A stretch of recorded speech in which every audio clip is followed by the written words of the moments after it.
Entonces, yo recuerdo, por ejemplo, Belmez. Las caras de Belmez. Las caras, ¿no? Que es uno de los casos míticos. Tenía que salir hoy, tenía que salir. Sin Las caras duda. de Belmez era un clásico, ¿no? Pero fíjate... Mira, vamos a hacer algo primero, ahora que estás con Belmez, para poner en contexto a la gente que es un poco el school esto, y a lo mejor hay chavales jóvenes sí, tienes razón. Belmez, sí. que es el que sale con Goku. No.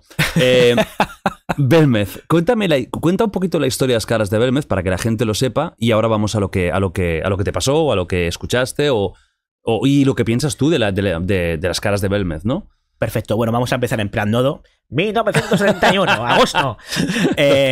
Bueno, pues agosto de 1971 y un humilde casa de un pueblo de Jaén, Belmez de la Moraleda, María Gómez Cámara. Dicen, esto voy a contar la versión oficial, sí. Está friendo pimientos y de repente se da cuenta de que algo extraño... Es que también el background, digamos... O sea, el setting de la historia friendo pimientos... No, pero es muy cotidiano. Sí. Quiero decir, ¿qué haces en tu casa a ciertas horas? Pues fríes o cocinas, ¿no? O yo qué sé, ¿no? Sobre todo a un 71, pobrecito de Jaén, ¿no? Y de repente se da cuenta de que algo no cuadra en el suelo, ¿no? Una cara, como una cara que forma parte del cemento, la está mirando, ¿no? Entonces se extraña, habla con personas, con sus familiares y tal, se corre la voz, una cara extraña. Esa cara empieza a generar cierto bueno, pues, interés por parte de otras personas del pueblo.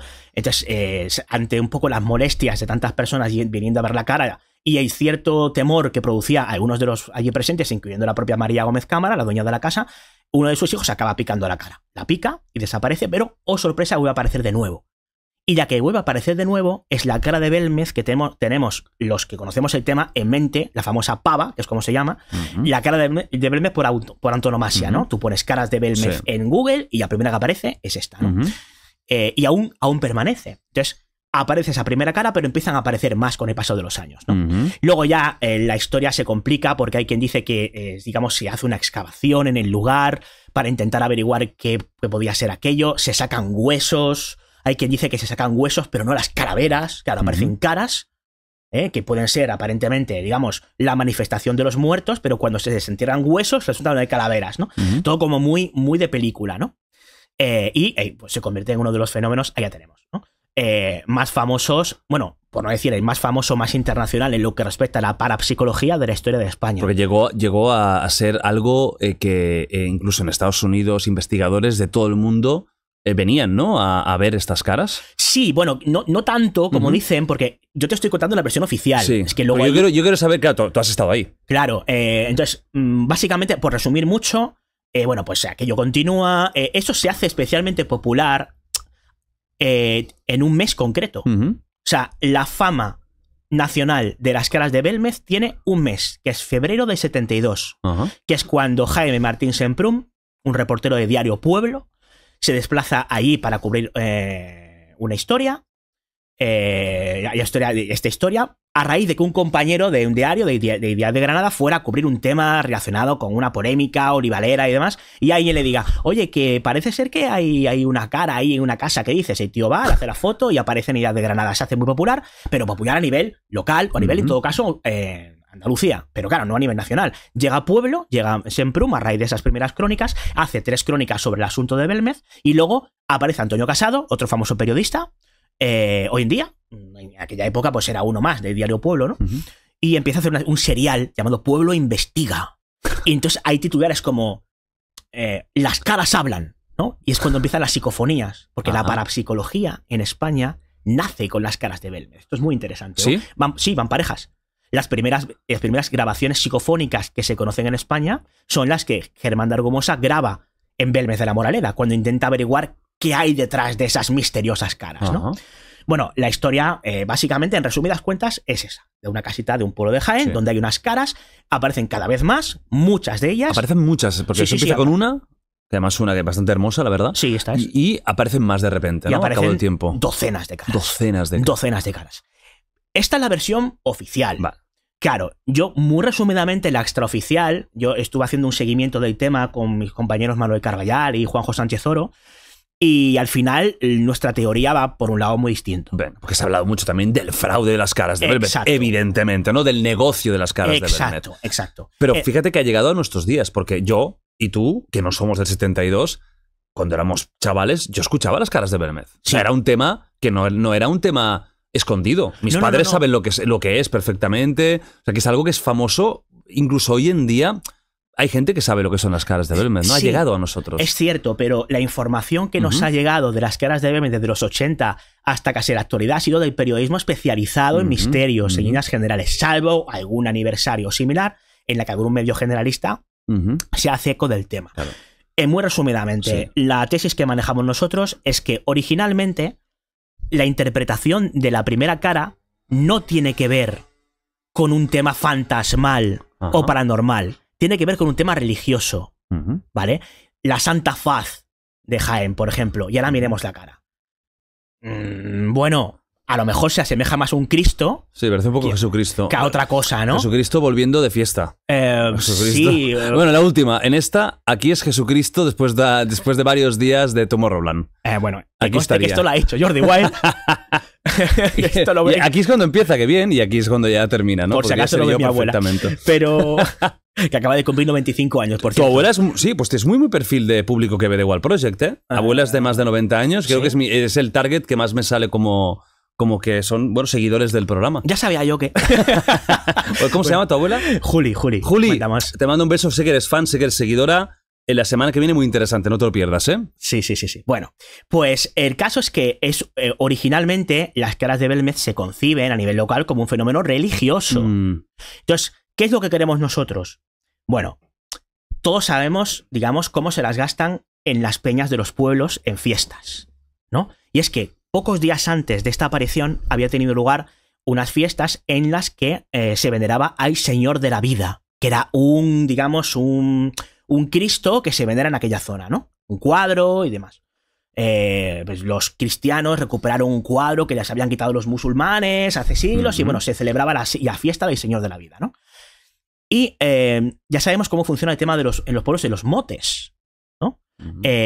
Por ejemplo, el marido de María se llamaba el obispo, ¿no? Entonces, es curioso que aparezca pintado justo después de las fiestas del pueblo un Cristo en la casa del obispo.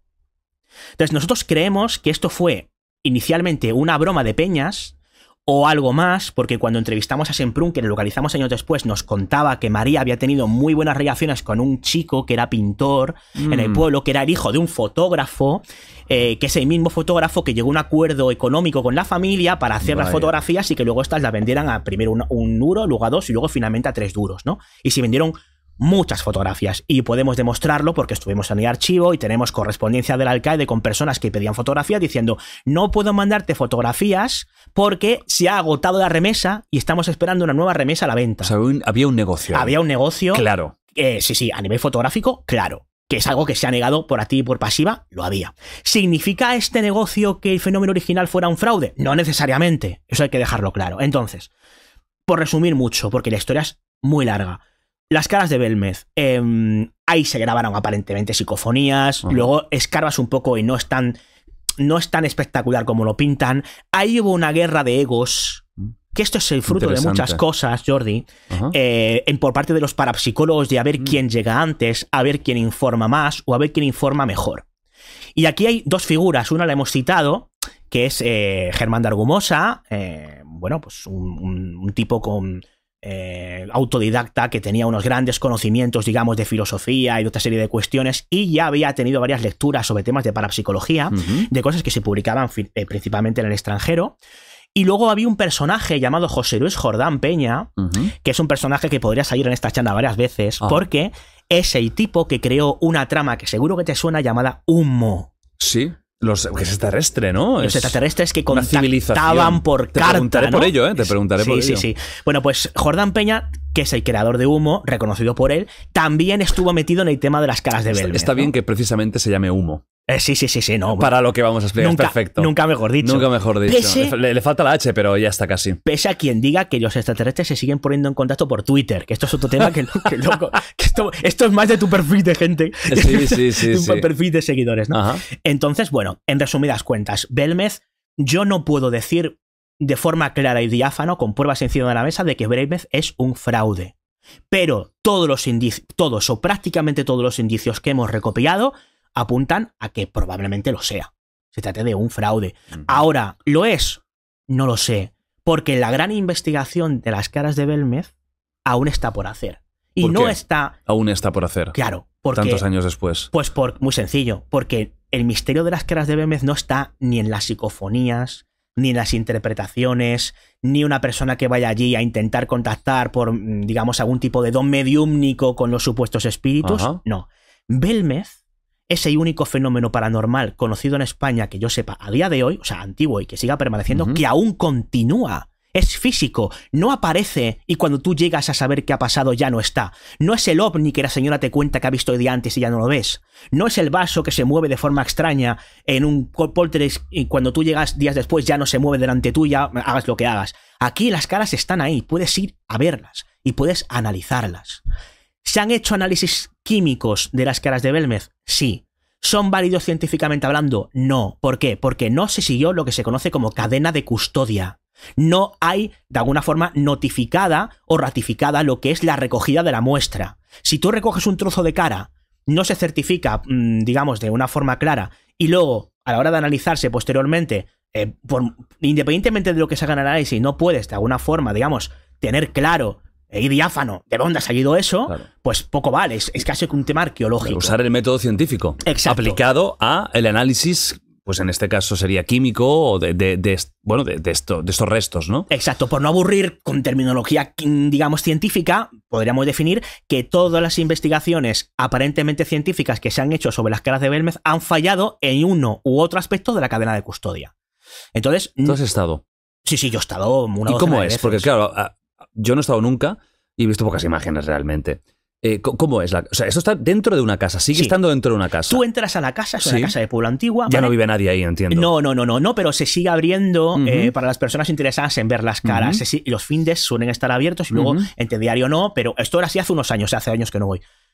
Hace tampoco mucho, hace como 5 o 6 años. Pero tú contactas, entiendo que si es alguien un poco de medios especializados te abrirían, ¿no? No, es que en la casa, en la puerta, hay un papelito que pone si quiere contactar con nosotros, y había 2 teléfonos, ¿no? Ahora no sé cuántos hay, en su día había 2 teléfonos que pertenecían a los 2 hijos de María convivían, ¿no? Porque María falleció en 2004. Que por cierto, hay quien decía que las teleplastias, que es el nombre, digamos, para psicología que reciben estas caras paranormales, era un fenómeno que estaba directamente asociado a María. Y que cuando María falleciera, las caras se irían con ella. Y las caras siguen ahí. Mucho más difuminadas, o sea, aquí se ven muy bien, claro, pero si vamos a ver hoy se va a ver, digamos, un retazo de lo que es esto, básicamente. Y se ve más tipo así ya, ¿no? Exacto. Entonces, tú entras en la casa y a la izquierda tienes el saloncito. Entonces, en ese saloncito tienes, tras una hornacina de cristal, que esto es muy interesante, tienes esta cara que veis aquí. Vale. Y luego... ¿Y es grande? No. ¿Qué sería? ¿Como así? O más menos, pequeña, más pequeñita. Una cosa así, más o menos. Vale. Así, y está sola, esta está sola. Sí, está sola tras una hornacina, porque esto, digamos, esta cara se acabó picando lo que es, digamos, lo que es el perímetro de la cara y se acabó empotrando tras un cristal, ¿no? Y luego hay otros, insisto, retazos de lo que eran caras muy claras en la época. Hay quien dice, no, esto es una pareidolia, que es cuando queremos ver formas en las nubes, ¿no? No, es que esto, claro... digamos que el mármol da la impresión de crear una suerte de formas que hace que nosotros queramos ver caras. Bueno, en algunas de las presuntas caras actuales es así, es un efecto pareidolia, pero las originales no. Sí, eso no estaba, es una cara. Ahí, es una cara. Exacto. No, o pintado o del más allá. Eso ya a juicio de consumidor. Es una pareidolia, ¿no? O sea, que claramente, o sea, hay un pelo, hay una raya del pelo, hay unos ojos, hay unas cejas. O sea, esto es imposible que sea algo. Eso es una cara. Y hay más, y algunas que son incluso más espectaculares que estas, que salieron un poco después, que luego se fueron difuminando, ¿no? Entonces, en resumidas cuentas, hay una serie de indicios que para mí apuntan a que esto no es como nos lo han contado. Pero tengo que romper una lanza a favor de los que creen que las caras son auténticas, porque aún no se ha podido demostrar fehacientemente que esas caras hayan sido pintadas con X, Y o Z. Lo que hay son indicios a favor y en contra. Para mí, los más fiables, la inmensa mayoría son en contra. Entonces, las caras de Belmez siguen siendo en parte un misterio porque aún no se ha hecho la investigación que debe hacerse en el lugar. Esto es así, es una realidad. Pero, obviamente, cuando leáis, por ejemplo, cuestiones relacionadas con las caras de Belmez, cuando menos desconfiar. Hay un libro que yo publiqué, que es este de aquí, Dossier de lo Insólito. En este libro, yo os pongo una investigación que hice sobre el tema de las caras de Belmez con mis compañeros. Y ahí, digamos que ofrezco otro punto de vista que he ido resumiendo en estos últimos minutos para que las personas que hayan leído constantemente o visto documentales sobre el tema de las caras de Belmez que reman a favor de su autenticidad, simple y llanamente lo tengan como, digamos, elemento comparativo. O sea, tu punto de vista entonces es lo que decías, que esto puede ser que haya sido una broma o que hay, ¿no? O que de las peñas, o sea, que de ahí nazca. Esto, a ver... Esta es la teoría que nosotros manejamos. ¿La que más te cuadra a ti sería esa? Sí. O bien la teoría de Semprum, que es que María tuvo relación con un chico y como una broma este chico, que era pintor, pintó la cara. Claro, pero las otras ya no es esa cara. Entonces las otras ya hubo una intencionalidad. Efectivamente. Hubo una intencionalidad de mantener aquello de alguna forma. De hecho, los trazos varían en algunas caras, con lo cual creemos que hay varios pintores, no solamente uno, sino que son varios por ahí pasado los años, ¿no? ¿Cobran para ver las caras? No. Digamos que existe la posibilidad de dejar la voluntad. Esto de la voluntad. Esto es muy old school España, ¿eh? Sí. Esto de la voluntad. Hay un cesto. Sí. Hay un cesto en el que pues tú vas y puedes dejar o no dinero. Eso sí, casualmente ese cesto siempre tiene 20 euros. Entonces, claro, que es una forma de decir... Tú verás lo que dejas, pero aquí aparentemente... Sí, el mínimo ya han dejado eso, ¿eh? Sí, además, no quedes mal. Efectivamente, además que cerraban Recuerdo que ibas a la casa, yo he visto cómo cerraban la casa conmigo y luego al día siguiente la han abierto conmigo, seguía los mismos 20 euros. Quiero decir, que esto es perpetuo, ¿no? A lo mejor las caras se las han quedado. De noche se despiertan y... Nunca sabes, pero hay que decir y hay que dejar claro que no se obliga a pagar. Tú puedes ir allí, verla y no pagar, pero existe... Oye, ya que te están, vamos a romper lanza a favor, te están molestando en estar allí o en ir allí a abrirte la casa, o si tú quieres dejar algo para mantenimiento de la casa, pues también es lícito. Claro. También me consta que no se han hecho de oro, ¿eh? O sea, ni María Gómez Cámara ni los familiares se han enriquecido con las caras. ¿Que hubo un negocio fotográfico? Sí. Pero de eso no da para comprar una mansión. Esto hay que dejarlo claro también, ¿no? O sea, las cosas en su justa medida. Entonces, hay una serie de elementos, Jordi, que a mí me hacen pensar que las caras de Belmez muy probablemente sean un fraude, pero yo no puedo venir aquí y decir, no, son un fraude fijo.